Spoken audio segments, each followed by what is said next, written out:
Bakit sila binibigyan mo ng blessing, ako hindi? Kung sila anak mo, ako kaninong anak? Sino ang magmamalasakit sa akin? Sir? Nakikita niyo po ba yung mga ibon doon? Anak sila ng Diyos. Araw-araw silang pinapakain at ipinagmamalasakit niya.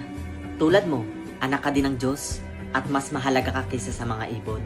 Imagine mo na lang kung paano ka inaalagaan at ipinagmamalasakit ng Diyos araw-araw. Yung mga pagsubok na yan, alam mo bang ibinibigay yan ng Diyos para palakasin ka? Wala ako sa sitwasyon mo, pero gusto ko malaman muna. Marami kaming mga katulad mo. Pero alam mo kung ano nagpapalakas sa amin? Ang paglapit sa Kanya. Tsaka teka, meron akong extra money. Mauna na ako ha, may trabaho pa kasi ako eh. Manong para.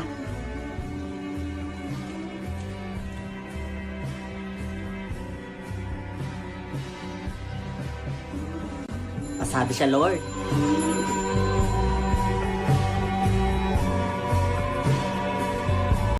Ma, top 3 po ako.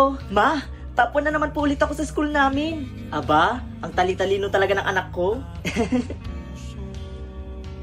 O ikaw, hulaan ko, top 3 ka no? Opo ma, top 3 po ako.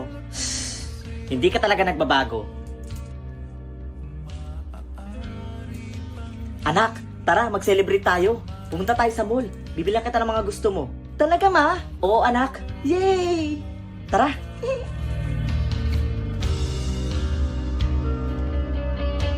Ma, top 1 na po ako sa classroom namin at pinapatawag po kayo para sa meeting. Wala akong pake kahit top 1 ka pa sa school nyo. Yung kapatid mo nasa ospital, yan pa rin yung iniisip mo? Hindi mapigil ang tibok ng aking puso. Sa tuwing Kailan kaya magiging proud sa akin si Mama?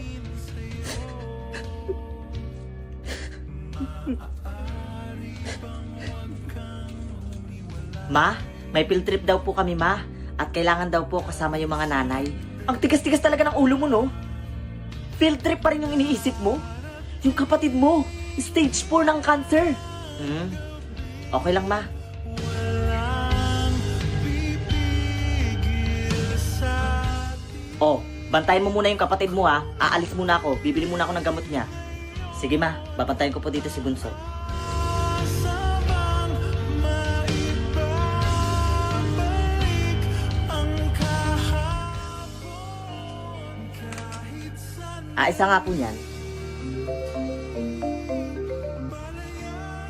Hello? Hello, Ma? Mawala na po si Bunso. Ha? Bakit ano nangyari? Nagpupumilit po kasi siyang tumayo. Tapos tinanggal niya po yung oxygen niya at dextrose niya. Ano? Umanda ka sa akin pagdating ko dyan. Wala ka talagang kwentang anak.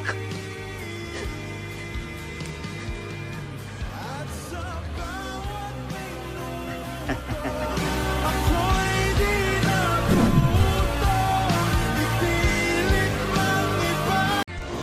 Namatay naman yung buong pamilya niya. Kasama siya. Nakakatakot naman yan. Kailangan ko nang maitago to. Para wala nang mapahamak. Nasaan na ba yung wallet na yun? Dito ko lang nilagay yun eh. Kuya? Anong hinahanap mo? Yung wallet ko kasi nawawala. Ana sa akin kuya. Hiniram ko. Kapag kasi na hindi mo naman ginagamit eh.